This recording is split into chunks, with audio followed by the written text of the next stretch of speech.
So can you share a bit about your journey? How do you get into bodybuilding? How do you get into the promoter, judge? Oh yeah, sure. We got So time. Don't worry, we got time. oh okay. Oh, is everything like being recorded right now? Like Yeah, We're yeah, Yes, rolling. we're good to yes, we're go. we're alive now. oh okay, wonderful. So there used to be an NPC show back in 2018, 2019 that's no longer around. But when that NPC show was happening, I was involved in like helping out with like trophies and the marketing stuff with the show itself. So like I literally would be like, okay, I think we should put these people on this poster, advertise that we're gonna do this, this, and this for the athletes. And then Gary was co-promoter of that show, and he saw that like not so much that I was like taking charge, but like had way more hands-on involvement than he had thought. So then COVID happened and he was like, look, after COVID, I'd really like to work with you and put on a show. And we did, we put on the NPC Pennsylvania Muscle in May that year. And everything was really, really good. Like it took off and we are really, really happy with it. And I loved it. And obviously I love being in the industry. So I was like, oh, what is it like judging? Like how is that? And he's like, do you want to try test judging? And I was like, oh, I don't know. That's gonna be really difficult.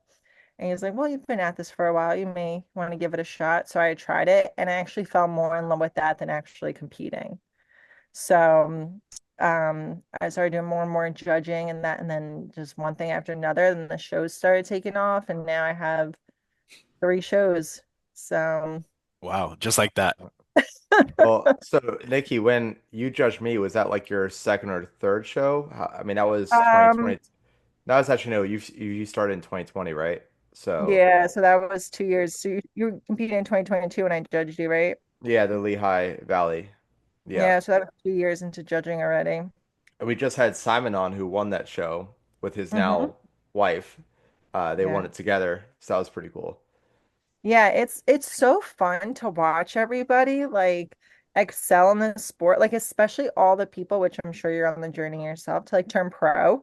Hmm. So like to know like, okay, this was their starting point and like here they are. And then like it just like it's so much fun to watch. It sounds like so like selfless, but I love like watching everyone else's journey in it. Like seeing The everyone. evolution. Because you see the Yeah, growth, you see like the beginning stage and then how they, hone in on it. You don't usually get your yeah. two show pros, and I think the journey is what's beautiful. It Um, is. It's so cool watching everybody, especially like knowing that like, especially when someone's on stage and it's like, oh my God, this person has so much potential. They don't even know that they could be the next Mr. Olympia. Like, like looking at them and seeing that, it's truly fascinating, honestly. So it's as almost a judge, how do you stay unbiased when judging athletes? Because I'm sure you get to interact with so many different people, and it's like, hey, let me not put on my promoter hat or, the Nikki hat. And Let me put trying on to the do, judge's yeah, hat. yeah, yeah. It's honestly a lot easier than I thought it would be. Um, you honestly just, it's gonna sound really messed up, but like even with like Alex, right? Like now, like obviously I know who he is. I don't look at their face. I can't Mm, because if I look at them dead in the eye.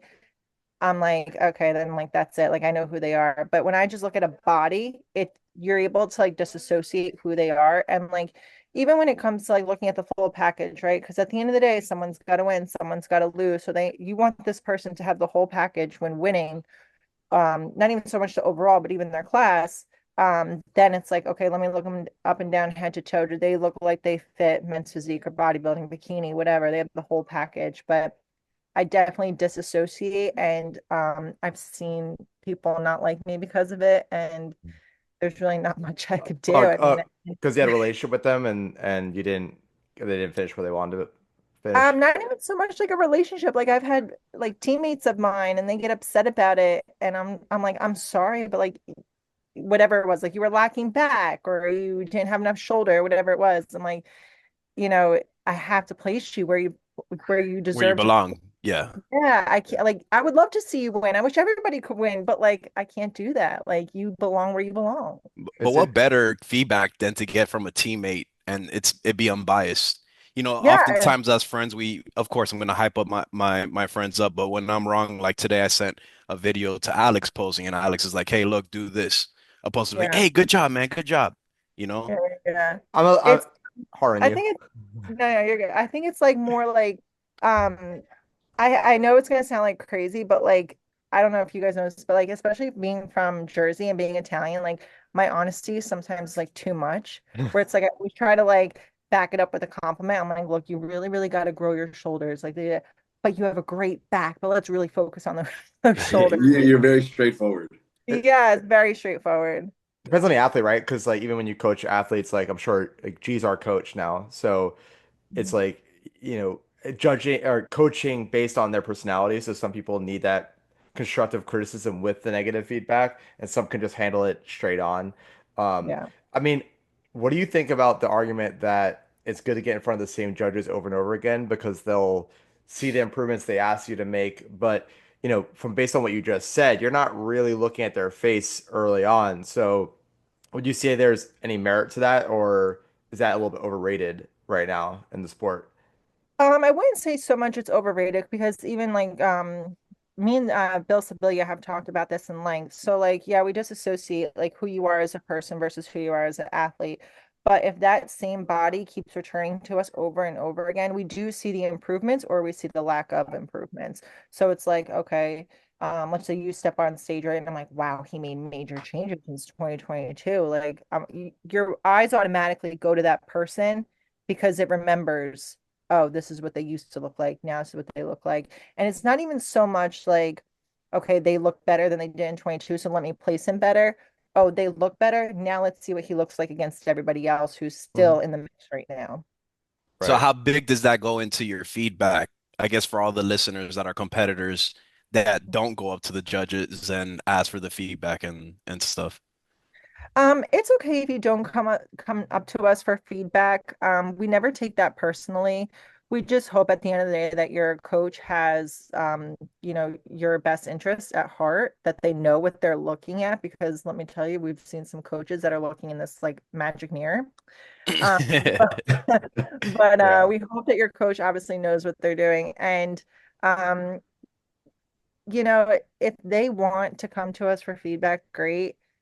If we see them in a show or two later and they don't make those improvements or they do make those improvements, like great, like we gave you what we had to give you. And it happens to me at one of the Allentown shows. I gave this girl feedback and I remember I said to her, I'm like, look, you have a great look to you, but like you came in way too conditioned for bikini. Like, I mean, like shredded galore, like way too much for bikini. I'm like, you really just need to fill out. Like you're in a good spot. Just eat.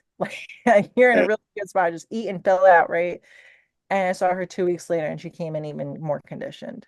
I'm like, look, girl, Mm. I already told you. It's This is That's what you where also need. that's where when it understanding the division and the criteria of what they're looking for, and Yeah. it's also uh, what did their coach tell her, right? Like, because she might have yeah. told the coach what you said, and the coach might have been like, "Nah, like that I can't be got right," or this. something. Yeah, or maybe that's Yeah. just too quick of a turnaround because some people naturally just want to be so hard, their body just wants to be hard, and maybe the Yeah. tweaks they made just actually did the direct opposite. So it's hard to say if they took your feedback to heart or not. Um, Hmm. But yeah, I mean, what do you think about when you get a lineup of people? There's an argument where, let's say it's men's physique, and most of them have strong backs. Does that necessarily become mostly about who has the strongest back then? Because then the person that maybe has a weaker back but a really great front shot is maybe the odd one out, right? So then it almost becomes like a lineup of backs. I've heard that be talked about a lot, especially at the pro level. So do you see any trends in how you have to judge, like based on the lineup and based on what they're giving you? Yes. Okay. 100 million percent. It's always what's right in front of you. And I'm actually really happy that you mentioned that because, okay, for men's physique, right? Let's just say you go and do the Lehigh Valley and you're the overall winner. You look great. I'm like, yes, you're ready. Like, go do nationals, blah, blah, whatever. You're like, you know what? I want to do another show. And 2 weeks later, you end up not winning that overall. And you're like, what the heck just happened? Like, I just beat everybody 2 weeks ago. But now you're in a different mix of athletes and you're never judged like, oh, okay, yeah, you look amazing right here. But now I also have to judge you against everyone else who also looks amazing. So Mm. that's why like if you have a lineup of all great backs, like you said, right? That one person standing out has to have the total package. So yeah, they all could have amazing backs, but when they all to the front, now you're nitpicking. Okay, well, who has the best shoulders? Who has the best front pose? Who has the best presentation? Who has the best chest? Who has it's everything. Like that person has to have that total package. So you may have the best back on stage, great, but when you turn to the front, do you lose everything? Mm, You Right. know, it has to be everything. Especially at the pro level, it's going to sound crazy, but the pros are actually a lot easier to judge than NPC. The pros, it's like you know who it is, like that person has everything that you're looking for in whatever division it is. Sometimes it'll be, it'll come close, because at the end of the day, it's based on the judge's opinion. But NPC is so much harder because you're literally nitpicking because not everyone has the total package yet. So if you have, you as a men's physique competitor against another one, okay, well, you have a great back, yeah, but he's got great shoulders and great core. Well, his presentation was bad. And you end up Right. nitpicking in the NPC division.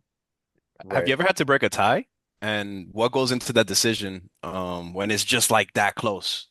So there's actually really never a tie because you usually have an odd number of judges. It's either five or seven. So you Right. never really have to worry about that. Okay. Um, if for whatever reason there's an issue with the scores as a head judge, me or whoever, they can make a final decision and be like, no, this person is a clear winner. Like they deserve to win, or they have the whatever it is. That, But usually it's because it's 5 to 7, there's never a tie.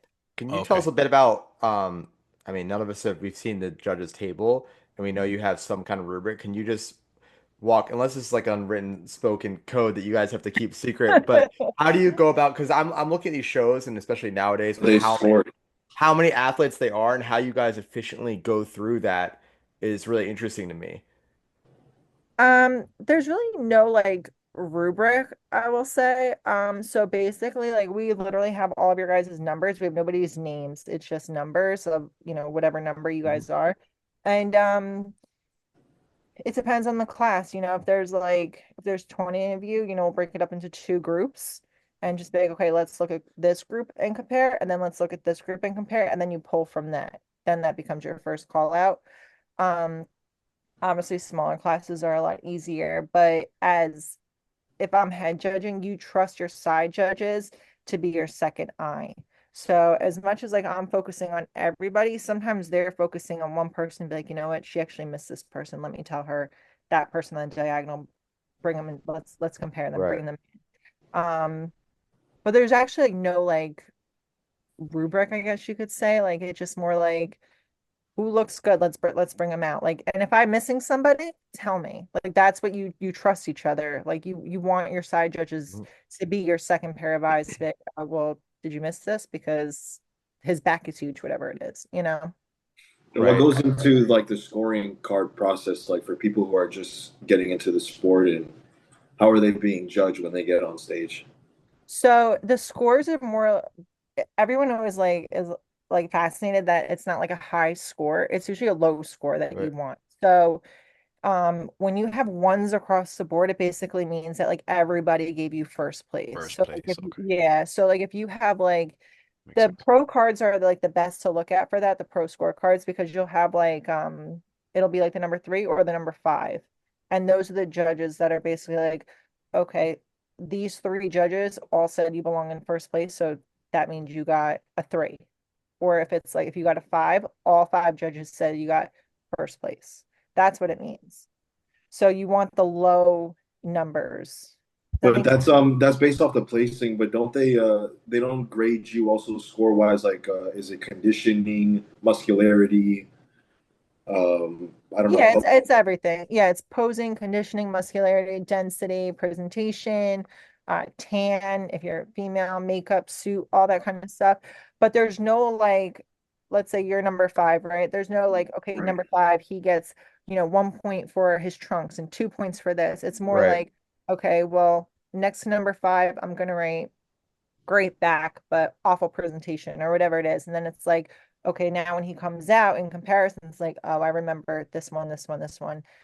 And it's crazy to say, but you really do have to have a good memory when you're judging because there's so many bodies on So stage. I many. imagine. And the NPC have those bikini girls and now fit model. Yeah, That's fit Men's physique model's too. big. men's Men's Yeah, physique. physique, it's yeah. hard, especially when you're at that point in time where the divisions are they're growing so quickly, not just in terms of like the body count, but also the physiques themselves, right? Like I would say the past, even since I competed at Lehigh, men's physique has gotten so I always think to myself, the amount of improvements I made in the 3 years since have been crazy, but at the same time, everyone's improving. And So, yeah, you start to like it's question yourself. like Yeah. Simon, Lolly Simon is an example. We just had him on. He won the overall at Lehigh pretty convincingly, and he took some time off, and then he didn't win the overall at the next show he went in, even though he was much bigger. And What show did he do after Lehigh? um, he did. It was one in Columbus. He did the Whitney Jones, and then he went over to do the Gymshark Ryan Terry Nationals in Great Britain, in Mhm. the UK, and he didn't win an overall that year, I don't believe, even though he 100% made improvements.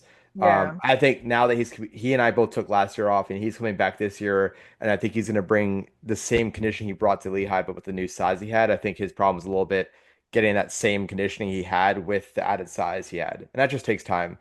Yeah. But um, it was a really cool moment to see he and Victoria win that show together. Um, Mm. and now they have a daughter now, so I know, I know. I It was know, so weird. Like afterwards, like obviously I have no idea who you people are when you're on stage, and then afterwards right? I'm like, okay, they all follow me on Instagram. I'm like, oh, they won, and then I'm like, oh, they're together and they won. Yeah, yeah. No, it was. That's so nice. It's so funny how some athletes, now that I've done 3 shows, I've seen different personalities show, after a show it's heightened tensions and emotions. But I remember with you, I got out of the car with my parents to go shake your hand after, and I remember saying like, I'll see you again. And it's just so funny how it's a full circle moment, but so many people, if they don't place the way they want to, it's like they hold grudges and then it hurts their improvements, therefore, after.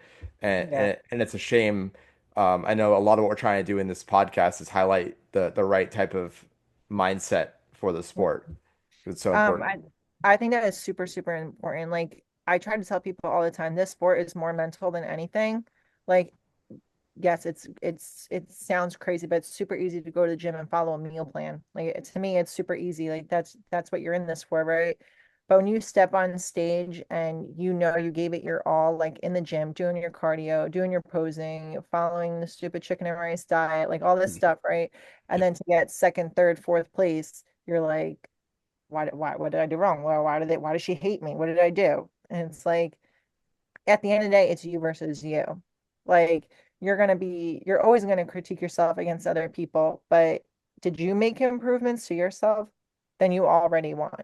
Like, because if you take it out on me, you take it out on the promoters, you take it out on the person who won first place, you ain't getting anywhere. No, You're not like that In mentality. life, You're in not life, you gotta exactly. take Yeah, accountability. that's why exactly. self-reflection is key. That's You why know, like that statement, like me versus me, is so true. Like it has to Yeah. be like yeah, yeah, at the end of the day, you're up against people, but are you improving as a person? Like, are you changing? you can't control who shows up or what's going to happen, but Mhm. you can always control your attitude and your energy at the Yes. end of the day. So Mhm. it takes you a long way the more positive you are Yes. on the outcomes. And The not only body that, follows but mind. it's the self-improvement journey. I mean, at least for me, like you gotta be okay with, having something to work on. Because Yeah. if you believe that you're perfect and you're all Oh, this then you're stuff already and you're done. Yeah, you're Yeah. done. yeah. hmm It's the And I like athletes that how don't think they're good enough that succeed in the end, right? yeah. And I like how you mentioned that you were like you don't know who's going to show up. Like you could do your best and still not win. The number one question I get about my shows is like, well, how big are the classes? How many people do you have there? Why does it matter? I have no idea. I literally have no idea. There's been years where we've had 40 bikini girls on stage all at once, and then other years we've had like two people up there. So I literally have no idea, considering you literally can sign up the day before the show as well. So I have no idea who's showing up. Like, and it's crazy to say. I don't know if you guys have been in this predicament before. The first year that I competed, My very first show, I stepped on stage. The next show, this girl who beat me on stage with, she beat me, and then the next show she went pro. I'm like, I just literally got beat by a pro, my very first show. And I'm like, I always bring that into like when I talk at seminars and stuff because like I said, you truly never know. You don't know. Never know You what really shit's up. It's funny because G and I were just talking, and my goal is to go to Amateur Olympia this year, and G may do it as well. And he's my coach. okay. And so it's kind of interesting. Like you never know who's gonna show up, right? Like I might have to go against my own freaking coach. Yeah. So Oh, I'm it's so excited. I'm gonna be there. oh you are? Oh, that'd be so Yes. exciting. Yeah, Yes. but the and this is why I love this sport because actually G, Chris and I met on stage together. We were in the same exact class at Ultimate Grand Prix in 2023. Oh, that's so cool. And I've been to enough shows now where I see the opposite happen. Some people they'll complain or they'll talk bad about other athletes, and then the other athletes that are making lifelong friendships out of it. Mhm. And you Yeah, really can.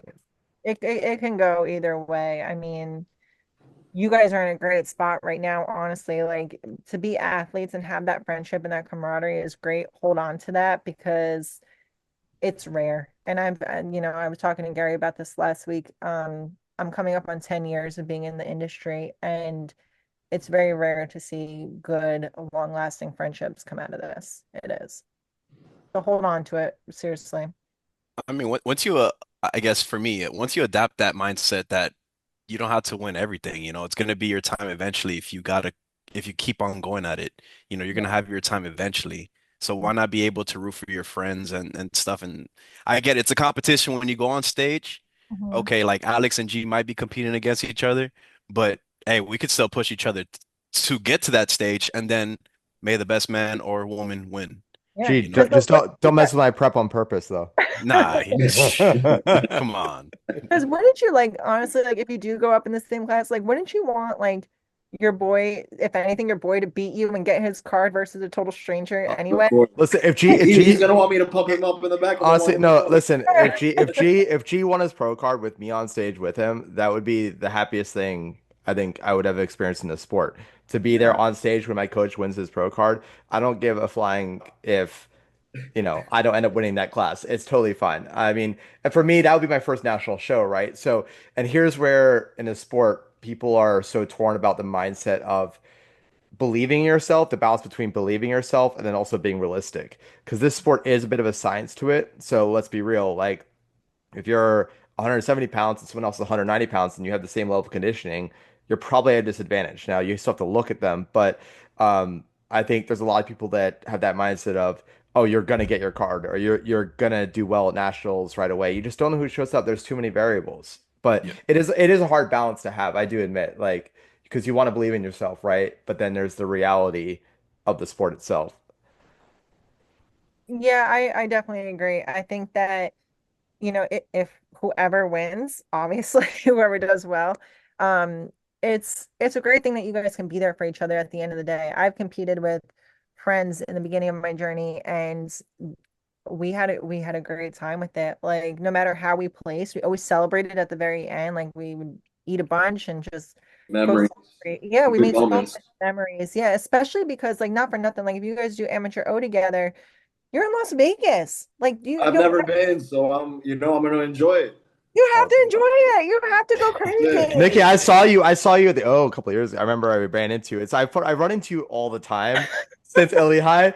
I was like, yo, she probably thinks I stalk her or something. 'Cause I see her at Universe, I see her everywhere. But because I'm usually backstage with a friend or helping someone out, and now Yeah, actually I'm working some of the shows down here, so I help run security and athlete check-ins for Surge. I don't know if you Surge, Sarah. He does yeah. all that stuff. So it's been fun to get involved in the business side of it because that's I used to work in sports and events, so I've always been very interested in how the events actually work and the flow of it, and it's a lot of fun though. It is. Just It's where it fun. I goes. love it. Like, it's busy. It's very, very busy. But like I love it. I mean, I never thought like when I got into bodybuilding, like I'm like, oh, I want to become a pro. I want to become a pro. Then like, a couple years down the line, oh, I just want my shows. Like I'm happy to promote my show.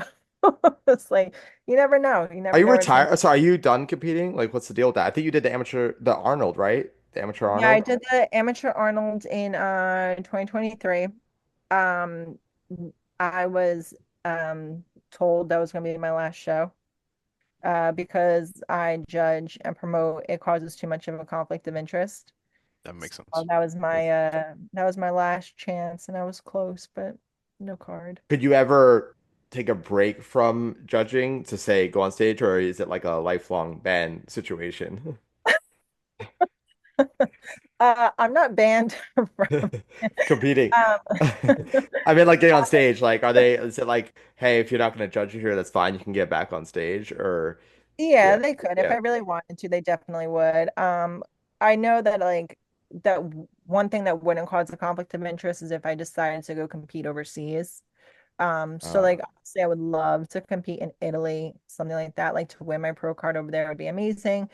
But right now, like I'm not even gonna deny it. Like judging, still spray tanning and promoting three shows. I'm so busy. Like I literally, like you said, you see me everywhere. I don't stop because like if I'm not working the event, I'm promoting my shows at the event. So I don't know right now if I could see myself stepping on stage again. Like I'm still modeling, still doing photo shoots, stuff like that. But to like hone down on just like, okay, we're gonna do a 16-week prep. I don't know if I can mentally do it. yeah. You stay lean year round though. You're pretty lean year round.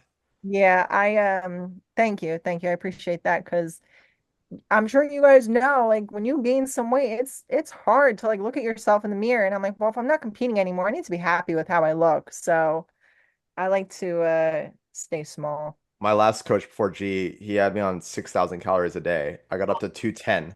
I got up to 210. And just to give you an idea, I'm 189 right now. So G's been peeling me back. So Feeling down I my leg. hopefully I'll only have like 20 pounds, 15, 20 pounds to lose in prep. So it'll be a much easier prep. But if I had stayed with him, I felt like I was waterboarding myself with food. Like I was claustrophobic. I would finish a meal and I would have to make another one. And I was eating till about midnight. And I remember texting Chris. I was like, "This doesn't feel right. This doesn't feel normal." That's why knowledge, and being an actual good coach and knowing, But you I'm know, Yeah, so desperate. I'm the kind of athlete I will do whatever. If you tell me to eat glass, like I'm gonna do it. And so I need a coach that's like almost gonna pull me back. Whereas I think some athletes need that, harsher, this is what you have to yeah, do. Whereas I needed the opposite because I was just going down a really dark path that yeah. yeah, was not healthy. So I'm glad that you realized that because, you know, me and Gary talk about this a lot, like the mental aspect of the sport. Like not many people realize like it is so hard in this industry to find a coach that you trust. And like, I'm so glad that you were able to like realize that and not only realize that to be like, okay, I can't be with this coach anymore. I need to be with somebody else because so many people, we don't understand why, are afraid to leave their coaches. And I'm like, you are paying them. You're paying yes, for a service that you are not getting anything in return. And whether whatever the the issue may be, I don't know other people's situations, but whatever, right. you're not getting what you had paid for, go somewhere else. No one's forcing you to stay with that coach. I don't care that you're in a contract. You break the contract, it's your money, you go where you need to trust somebody. Well, the that warning flag that's for me was interesting. when I asked questions about the health, obviously my digestion wasn't very good eating 6,000 calories, and I had never done that. And so I was just asking simple questions about like, is this normal, blah, blah, blah. And that's when the gaslighting started of, me asking questions is now looked as like I'm either not listening or I'm too scared to just give it my all, which is in fact, I like to have open communication and talk about everything. Yeah, And I'm gonna do it. I still want to learn the process too. I want to be a student of the game. Um, on the flip side, though, there are people that jump all the time, and there is an element to, hey, like your coach might not have you peaked the first show they do with you, and that's okay. Like it's all about data collection. Gotta So yeah, learn it's your body. once again that balance of like, okay, jumping coach every other show or sticking out with the wrong coach. It's a hard because, and by the way, there could be a good coach and that coach is just not right for you, and that's yeah, okay too. I Doesn't mean they're agree. a bad coach. You're with Cash, right? Yeah, I've been with Cash since 2020. Yeah. And so you basically right now obviously have no show in mind, so you guys are just trying to keep a certain physique, or do you guys have any kind of do you go through an off season with him where he still like gets you heavier and cuts you down? It's funny that you asked me that because nobody has asked me like why you still have a coach. I'm just curious. Yeah. I'm glad you asked. I like having a coach for a couple reasons. It keeps me accountable. I look forward to checking in, knowing that like, okay, I crushed the week and don't have to be embarrassed to send in my check-ins. Like, it's definitely something to keep me accountable. And so what we do is I have like a certain season where I do photo shoots. So like I'll have like right now I just stopped doing photo shoots. So like I'll gain like 5 to 7 pounds from my like stage weight. And then so right now I'm like in my little bulk. And then in July I start my prep again for October, which is where I'll have like more photo shoots. So I do have like an on season, off season, just like everybody else, but it's just nowhere near the intensity of like a competition, Right. obviously. It's just that structure. You like the structure I do, I aspect of it. do. I do because you know what too, also like it helps me be able to relate to the athletes because being one, I'm like, okay, especially when like when I first did the PA muscle, I'm like, why would an athlete want to do my show? Why would I want to do my show? What's so great about my show? Why would I do this? And that's when we started offering things that other shows weren't offering. And now you see everybody offering up. You win the overall, you go to North Americans for free. We'll reimburse you. And that's exactly what we did. We started like, we started that and it took off. And even with like something so simple as like, you know, you win the overall and you get these massive gift cards to supplement stores, or everyone wants that bronze trophy, or like, whatever it is, like I wanted to cater to the athlete, knowing, okay, what did I want to do? What was I looking for when I did a show? That Makes sense. process kind of goes into like being a dad. I know, like I look at, toys sometimes. I'm like, what will my daughter like? Yeah. And then I'll pick it out. So as a promoter, how do you choose venues, the sponsors, the gifts, the judges? What's the thought process that goes into that? So, there's a lot. There's a lot. Literally as soon as that show is over, me and Gary already are planning for the next year, like what could we do better? Um, so for the sponsors, we'd like to have them super, super involved. I try to push everybody on social media as much as I can. I want because at the end of the day, if we succeed, they succeed, and vice versa. Like I always want everyone to succeed in this. Um, the venues have to be, I know this is going to sound crazy, but I really do like them to be bougie because I feel like That's bougie. when you go to a show, it should be an experience. Like I don't feel like you should step on like your high school theater class stage. Like you should have like an actual experience at a venue and it'd be like, it'd be fun. So when me and Gary were looking at venues, we were traveling all over the place for so long. Oh my God. And like he was traveling from Pittsburgh, I was traveling from Jersey. So it's like trying to find that middle spot we knew we had to find because it couldn't be far from athletes where he was and then like athletes where I am. So it would be like driving distance for anybody like in these areas. We also always try to pick venues that are where the venue, the hotel, hair and makeup and spray tanning are all in one. So you never have to worry about leaving the building and finding an Uber and finding an Airbnb and finding in a hotel. Everything's right there. Like you literally just go up and down the elevator all day. So we try to make it super, super convenient for everybody. Um, and then like luckily being with Gary, the DJ, Olympia tan, a lot of that stuff comes with it. So, I mean, Alex knows he's done Lehigh and whatnot. You get spray tan by Olympia Tan. If you were a female, you get hair and makeup done by them. And it just that part makes it a lot easier. But it's there's a lot of work like decorating a backdrop and designing t-shirts and then just like figuring out okay who wants to be the title sponsor. Well, how can we make them the title sponsor? What are they going to do that's so special that they're the title sponsor? It's a lot, it was a lot of learning, a Actually, lot I'm of curious about that because you were actually the one that tanned me.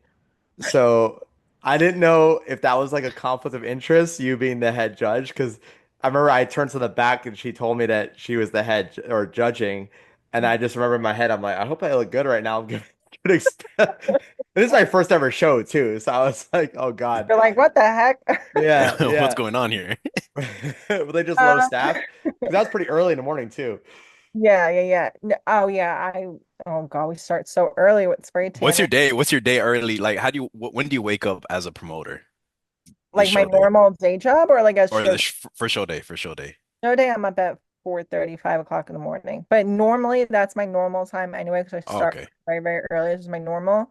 But as a promoter, like there's so much to get ready. Like I'm backstage like with the trophy presenters, like making sure everything is like all lined up, like all the trophies are in their spot, they're good to go. Like here's all the overall packages, and then like, you know, gotta have my coffee first thing in the morning. Sure. Uh, and then just making sure everything is smoothly. Like, if we have, just say four different supplement companies as vendors, I can't have them all right next to each other. So I'm like, okay, put this clothing company here, this supplement company here, this cookie company here, and just make sure everyone has like a fair chance at being seen. um then like we get like these like I always try to, like I said, I always try to like really push the sponsors, so I get 8 by 8 foot sponsor banners, like, and I'm making sure they're all over the place really nice. It's just literally making sure everything is perfect. Literally, it's a lot. Are For you a Alex, perfectionist? Are you a perfectionist? very, oh my God, very. If there's like a wrinkle in the backdrop, I'm like, we need to get the iron. Like, How do you There you feel go. about the whole conversation right now with people saying about having a black backdrop? Have you seen that? so of course I've seen it because it was actually a mistake. Yeah, Really? Dan Solomon posted about it today from the Olympia, so I We're was talking kind about are we talking about the Detroit show? well, yeah, because the Detroit Pro was the first show to do it with the black backdrop. No, it wasn't. I Oh, don't think. No, no. well, I guess it got the most traction, and now it's But like more. They're speaking about it more. Yeah, so it originally was in when the Nationals, that's in Texas right now, it used to be in Miami, and that was the original backdrop, was just black. And then like there's a banner up at the top that would say like NPC Miami Nationals, whatever the year was, right? Yeah. And Okay. then COVID happened and that went away. Well, during that time frame, Gary took over that show, and that was the year that it was moved to Orlando. And do you remember they had that was the first year the That was LED 2020. Yeah. 2020 LED walls started to really pop up. So Gary had the LED wall. This past year, um, the backdrop for North Americans got shipped to the wrong place. And Gary had no choice but to do a black backdrop. He had nothing. Mm. And everybody loved it. Everybody, to the point where the Detroit Pro was like, "Oh, this is what we want to do." Um, So that's where they got the idea. yeah, Okay. so it originally started in Miami, and then obviously that happened at North Americans. I like it. I think it really makes the athletes stand out because you just focus on them. But I also don't like it because I'm like, where are they? Like, yeah, what show did I they? think, but to your point earlier, Nikki, I do feel like it looks a bit like you're competing in your high school cafeteria. Like, Mhm. yes, the lighting was incredible, but Yeah, at the same time, like, you diet and train for a year or two, right? And you get on a show. There is something very professional looking about having that badge up with the sponsors, right? So I hope they can come up with a happy medium where they can keep making the athletes pop, but then also yeah. have that ELD background.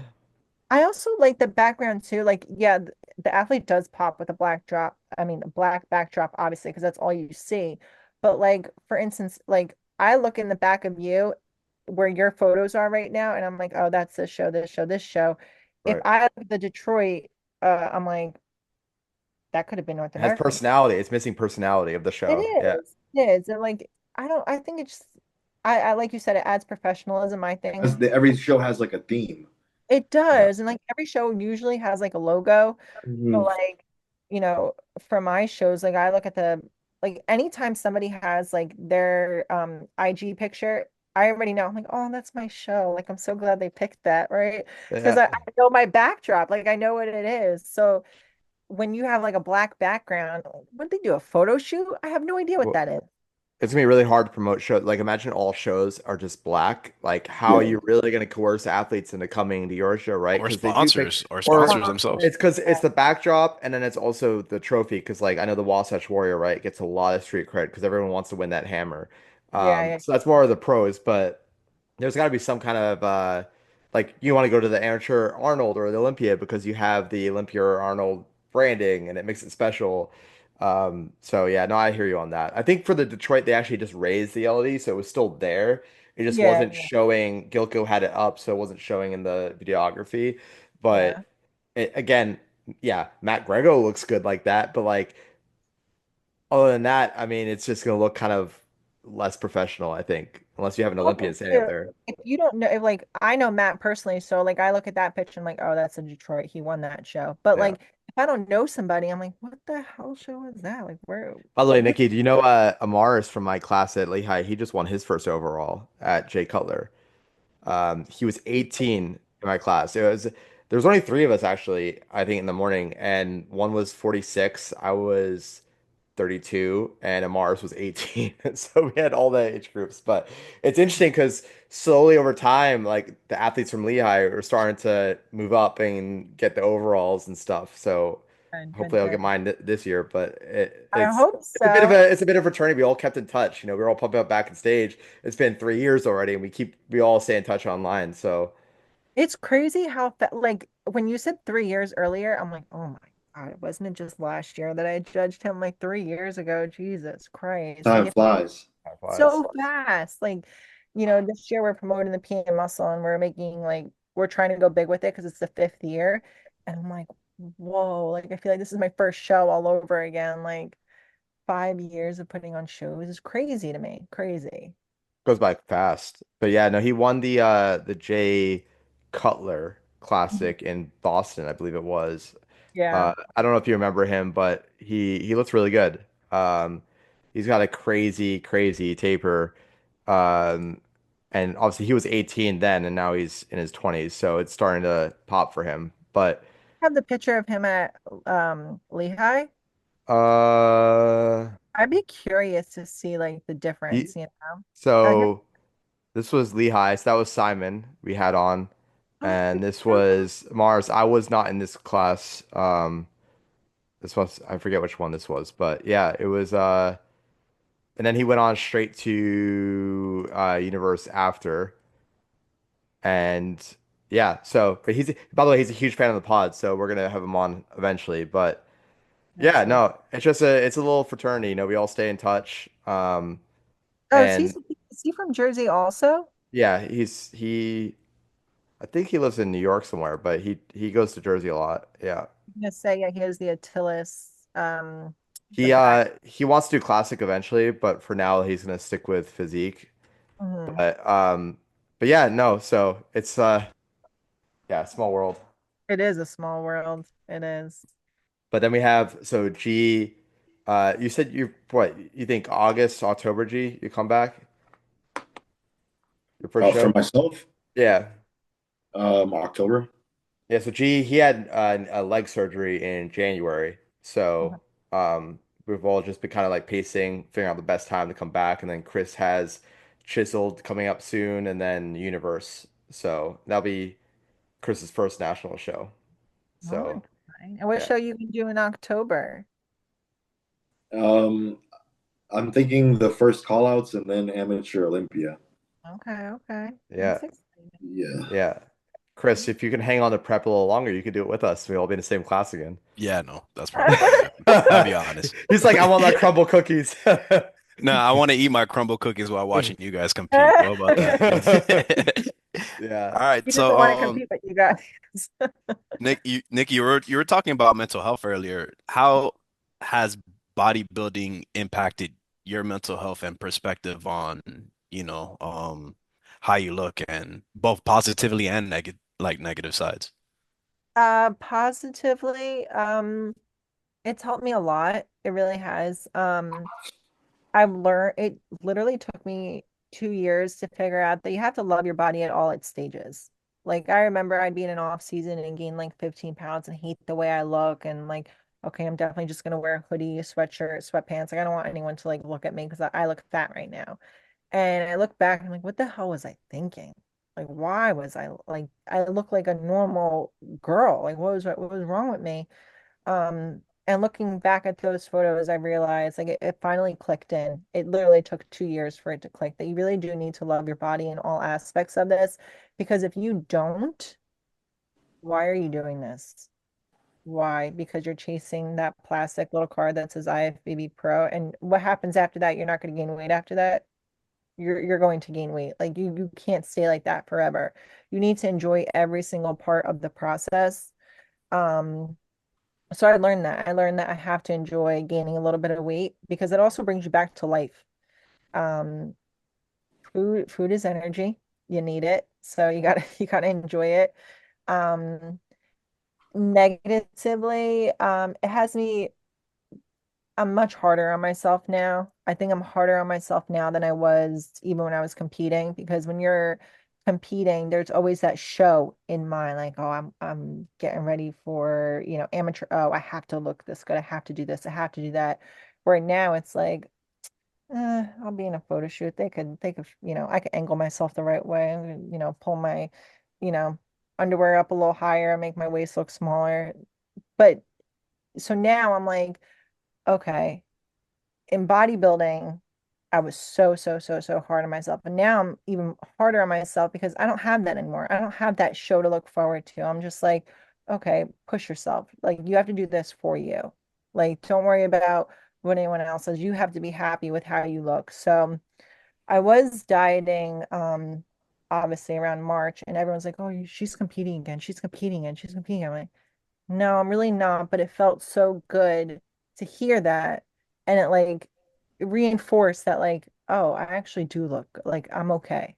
I do look okay. And I was like proud that I could wear a crop top and feel comfortable about it because I normally would be that person just like in a oversized hoodie or like I'm sure when Alex saw me, I was spray tanning him and normally in a big baggy sweatshirt or t-shirt and just like trying to feel comfortable about myself. But now it's like, okay, now But I could tell you competed. I even asked you. I said, "Are you competing again?" And then that's when you told me because you were competing in 2023, I think. So I'm you were like, "Oh yeah, like I have some shows in mind or something like that." But Mhm. I mean, you could tell a competitor. I mean, we have an eye for it, right? Like you know, Oh it's pretty yeah. clear. It's pretty clear who competes or has at least competed once. Yeah, it is. It's pretty obvious. But maybe not too obvious. There's like a couple people at my gym, and I'm like, why don't they compete? Like, you look better than half the people I've seen on stage. Like, you should be competing. Um, there's ups and downs in this sport, I think, like with anything. But with the mental health, like the biggest takeaway I could always say from this and not competing anymore, even though like whatever your goal is, I think you should always have goals, whether it's photo shoots, if it's running a half marathon, powerlifting, whatever it is, always have a goal and just embrace the journey. Because I remember being like, okay, I'm so upset in the off season, I don't look good, but I'm gonna look good in 6 months from now because I'll be in prep. What is wrong with me? Like, why am I thinking like this? Like, I should just love myself now. Like, I'm And it still takes away from being present too. Like you're so like caught up in this, competition mindset that you lose sight of who what's you going on are. today. Yeah, and who you are. Mhm. And It's then true. social Yeah, media pressures too, right? Like, do you have any advice for any of our female listeners or watchers, and how to handle social media pressure when competing? ignore it. Ignore it all. Guys too, Literally. by the way. Yeah. Yes, ignore it. Yeah, I've gotten called a lot of names on social media, good and bad, and like I ignore a lot of it. Like, thank you for the compliment because at the end of it, I don't know if it's a true compliment. Like, there's a lot of petty girls out there. You don't know who you're talking to. Um, I would never let what someone says behind a screen get to me ever. Like there's times where I could admire these girls with how they look on social media. Like, yeah, you look great. But I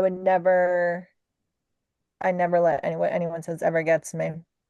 What's Mm-mm. the saying? It's like don't listen to someone you would never take advice from in the first place or something. Yeah, yeah. I think it's Yeah. something like I forget exactly what the quote is, but Yeah. I used to use that saying when people would come up to me like, oh, who do you recommend as a coach? And I'm like, well, I don't know. What are you looking for? And he's like, well, I want someone to look the part. Okay, that's great. What are you looking for? And when people used to say that to me, I'm like, okay, well, just because someone looks like they look the part? Are they actually excelling at this, right? Because I look like I can compete, right? But I'm not a coach. I couldn't What's tell you they what. just wanted like a competitor coach that looked jacked so that they could Yep, they just like want yeah. someone that looked good at the end of the day. And I'll tell you, that's a mistake. I think there should be a interviewing process with your coach before because I've been left stranded 3 weeks prior to a show. I've been, Oh, given wrong advice and no, but I think it's just an eye opener for people to see like, hey, don't be with a coach like we were talking about earlier. Don't yeah, be with a coach if you don't feel heard or seen.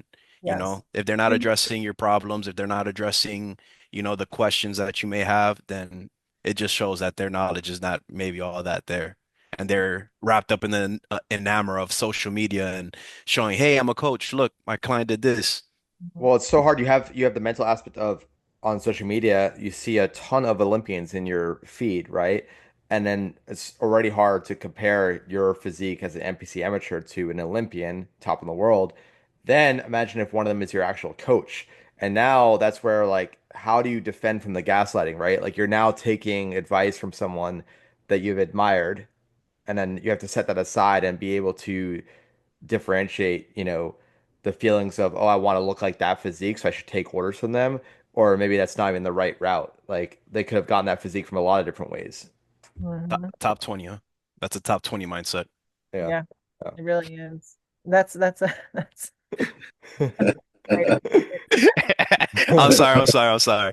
All right, now, to try that, I have one more question. Yeah. How do you handle setbacks? Talking about all this mental health stuff, and maybe, it could be advice to a listener. How do you handle setbacks, whether it's been competition, promoting, judging Yeah. for your photo shoots? Um, that's interesting that you said that because I had setbacks obviously in life. This past September, I had surgery, unexpected surgery. I had my gallbladder removed. And then obviously the year before that, they're like, okay, you're not competing anymore. So what the hell do I do? I've been chasing this goal this whole time. Setbacks like that, just keep pushing. Do what you love to do.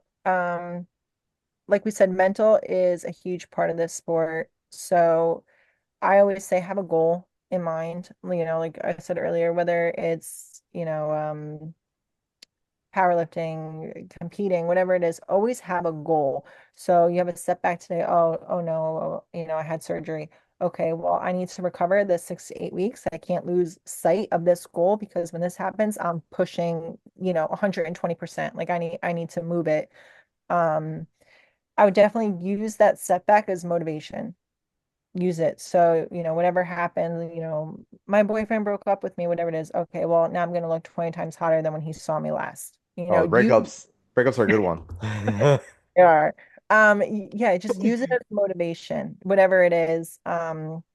I'm not gonna lie, when I had my surgery, I was like, oh my God, my career is over. I have scars. Like, what am I gonna do? And I'm like, I'm human at the end of the day. Like Yes. I need to recover and let me use this downtime to spend it with family, my dog, like just chill that and like get a lot of show stuff done because I'm never going to have 6 to 8 weeks off from the gym again and use it and just like, okay, when that's done, now I can get back into my routine. And it worked. I got a lot done in that time and now I'm busier than ever. Injuries are really tough in the sport specifically because I remember I used to play international lacrosse, so uh, that was a very different sport. And when you get an injury, it didn't seem to affect you the same way as in bodybuilding because in bodybuilding it's just nonstop, right? 24 hours a day, even off season is not really off season. So you get an injury, it's not like I'll be out a couple games and then finish the season and I'll have the off season to get better. It's like it's really hard to create a start and a finish in bodybuilding because there is none, right? So you get an injury and your PT saying, "Oh, maybe 6 weeks, but it could be longer, it could be shorter." And then we're so used to being control freaks Yeah. by nature.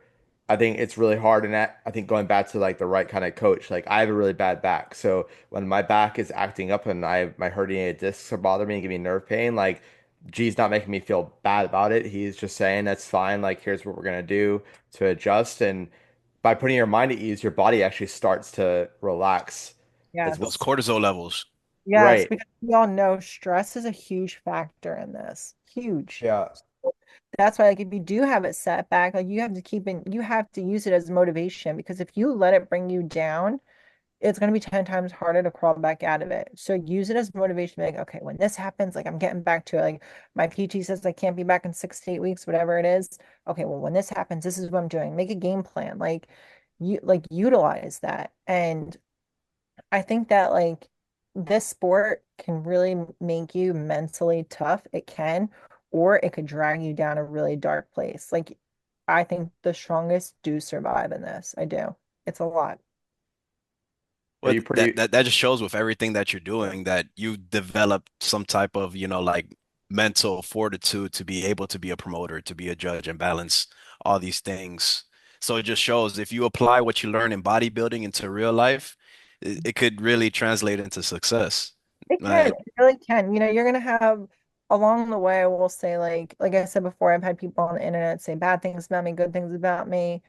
In person, people aren't happy with the feedback that I give them, or a coach isn't happy where their athlete placed, or, she only got to where she is because she's a female. Okay. If that's what you want to think, okay, if you think I placed you because whatever the reason is, I can only say so much. You have to look at the reason that I'm giving you at the end of the day and step back and be like, okay, now I understand why she said this. That's why I say like it's all mental at the end of the day, all of it. You have to be tough in this. yeah. I think athletes need to get better about, okay, show day. I'm not gonna post anything until my emotions settle. There's so many Oh God, athletes that post at a very emotional post yes. prematurely, and then they either have to go back and delete it or whatever. Um, what kind of advice do you have for athletes managing show day emotions? Because honestly, you can't really prepare for it. It is like intense. You train that long for something, and social media can be a great tool, but it can also there's some negatives involved with that as well. The internet never forgets, man. You post one bad thing and it gets And by in the front of way, a judges and judge. promoters see this stuff, and there's athletes that Yes. ruin their reputation very easily. Yes. My advice is do not post on social media. I don't care how mad you are at the show, at me, at your teammate, at your coach, whoever, do not post it because the NPC league sees it and they don't forget it. I'm not joking you when I say that. Do not post it. Um, Literally just let it settle in. If you want to vent about it to your friend, to your coach, whoever, that's fine. Don't post it because I'm gonna tell you one thing. I will say like 98% of people that I've seen post stuff online, not even about me, but other judges or people in the industry, never come back. Never. They never come back. They're done. And I'm like, you put all that bad energy out there and was so upset at this judge because you placed this way or this coach because you look this way. You never even came back to the stage anyway. You never made this redemption anyway. So you put all that negative energy and bad publicity out there for what? What did that solve for you? Because you were mad that day? Just don't post it. Don't post it. Don't. Emotional maturity at the end of the day, you It just you is. can't respond off a primary emotion like anger or frustration or because No, sometimes we say stuff we don't mean and then we gotta double back and the internet never forgets. they really don't. Screenshots, hey, screenshots, they live forever. Screenshots are real. And I'll be honest with you, I'm not going to drop names, but there's some Oh, no. officials in the industry that I'm just like, how do you remember this day from 7 years ago on Instagram? Like, oh yeah, he posted at 7 o'clock at night, and I'm like, Oh my goodness. that's it. So don't post it. I'm Oh, telling you, do not coaches post too. it. There's coaches that have been getting very, let's say, aggravated or agitated as they support their athletes, and it's definitely rubbed the promoters the wrong way too. So it's Yep. also important for a coach to, G, keep your composure now. I'm Nah, kidding. I No, think G G's one of the personally, coolest, most calm, collected guys there is. yes, He's yes, he so he calm. He's not yes. gonna be one of those coaches at all. So that's why it's ironic. I Got don't it. see that happening at all. No, no. No, What? it. Your name is everything at the end of the day, especially in this sport. You want to have a reputable name and brand. as a coach that, I could imagine. I'm not saying Cuts ever did it, but like someone like Cuts coming on and, bad talking a judge, you're not going to see that. No, I will say like, especially for you as a coach in this, your name and your face is your business card. It will always be that. Like they will always, you'll have X amount of athletes or whatever it is, and you'll have good ones, you'll have bad ones. At the end of the day, it all comes back to you. So as long as you stay true and humble to yourself and your team, you'll be golden. Because if you start putting those bad things out there online, that's what they remember. They remember that one stupid thing instead of, oh, well, he turned so and so pro and he turned this pro and he did this and he did that. Nope, they remember that one thing that you did. So your name and your face will always be your business card. Remember that. You gotta love those their those posts people make, and there'll be like, I guess shape in the back doesn't matter anymore, and it's a very passive aggressive attack on the feedback instead of just saying they said I need to bring up my back, and I don't know if I agree with that, but I'm gonna put in the work and something Mhm. like that. They think they're almost doing themselves a favor by being coy about it, and it's like, no, we know exactly what you're saying. Yeah, it's whenever like it's funny when people I think like sometimes I'll see this stuff, sometimes I don't, and people will send it to me. And I remember about 2 years ago, someone sent me something about the way I judged a show, and I never saw the post until it was sent to me. And the person sending it to me was like, well, how do you feel about this? And I was like, LOL, I don't know. Like, they're gonna have their opinion at the end of the day. I'm gonna have my opinion. Like, it is what it is. The show's done. Like, you got your placing. So putting that online, like, what did that solve? You already got whatever place it was, second, third, whatever. You already got it. I can't go back and change anything. So what is social media gonna do? They're gonna say, oh yeah, you really deserve that first place. Some Who said? people need that validation or that pat on the back too, man. And this sport is not for you. Yeah. How many athletes send you pictures from like a photo shoot instead of their stage pics to get feedback? I remember in the athletes meeting, you said, guys, do not send me bathroom mirror selfies for your feedback because I will Yeah. not respond to those. Yeah. Thankfully, nobody has sent me a photo shoot picture, thank God, or selfies. I'll get really, really bad, like, audience photos would be like, oh, we didn't get our stage photos yet, but here's my mom's picture from the eighth row. Um, I'm like, I can't see anything. But I'll get that and I have no problem responding to emails. What we've started doing now, which is amazing, and you're gonna have the same thing at the amateur O. I don't know if Universe is going to do it, and I'm not sure if that other one that you're doing before amateur O is going to have this, but Gary implied this and it's been working so, so well. Instead of emailing us now, we will actually have a judge at the table that's taking notes on every single division. So let's just say like I get assigned bikini, I'll take notes on all the bikini girls. And during finals, I'll go backstage and give each and every bikini girl in-person feedback.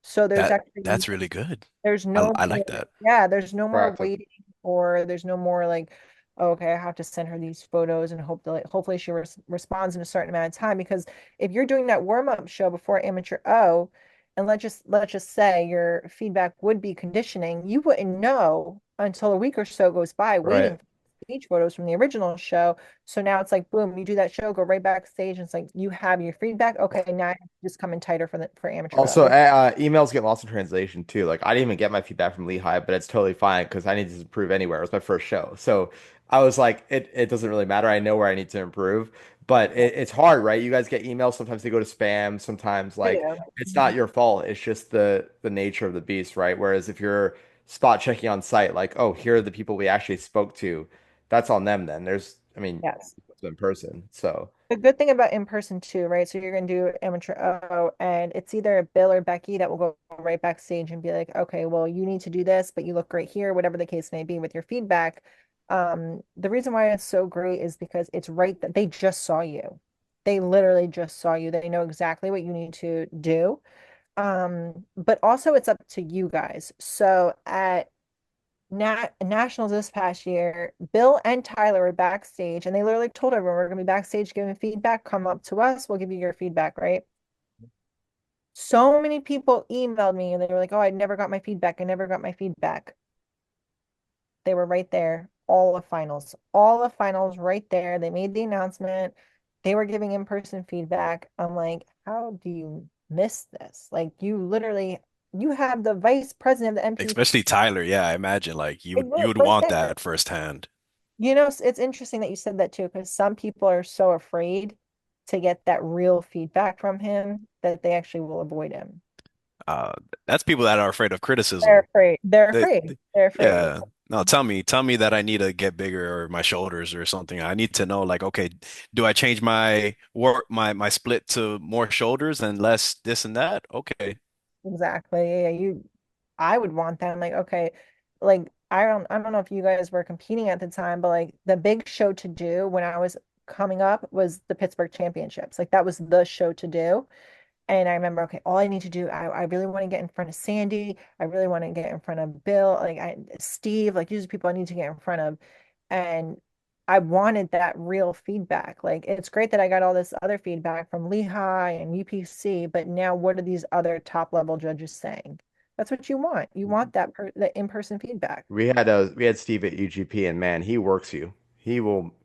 You might not have much water in you to sweat, but he'll find a way to make you sweat. Make you sweat. It Oh makes the yeah. wall sweat. But I thought it was so cool, right? Like imagine getting refed in football by an NFL ref, right? Like it's just crazy that, you're an amateur athlete and you get to be judged by a The guy that's top. me judging Hadi Choopan, right? Like it's pretty cool. So it's a shame that people run away from that kind of pressure instead of just like tackling it head Embracing on. it. Yeah. Embracing it, yeah.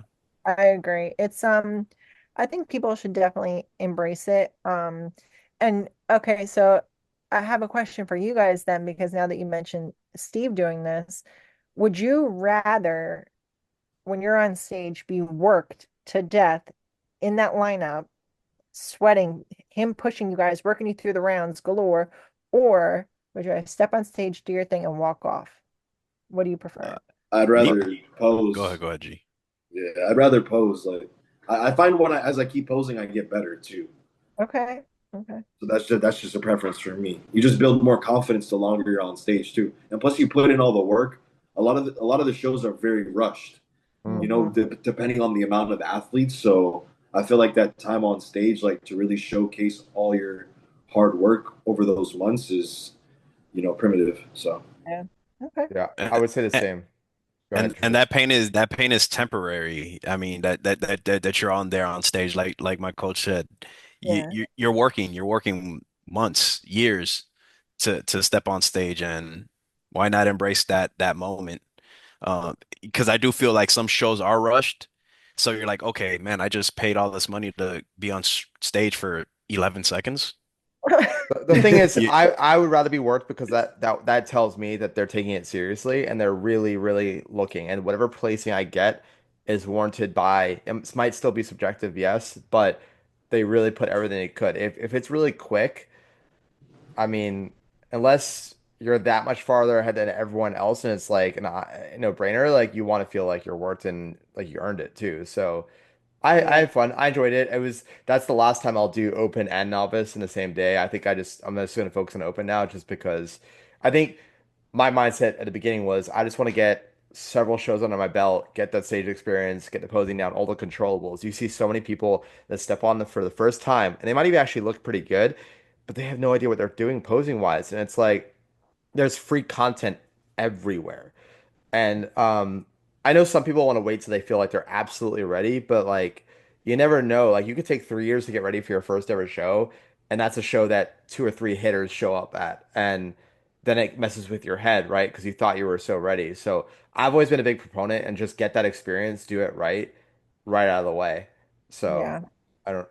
I think I love working the athletes, but sometimes it's like if you have someone like you step on stage, I'm using this as an example, like you have the next Laura Chapados up there, it's like, okay, like this is gonna go a lot quicker than we thought. Like it's great to work them unless you have that heavy hitter, and then you're just like, sorry guys, like this is what it is. Like I love working the athletes, I do.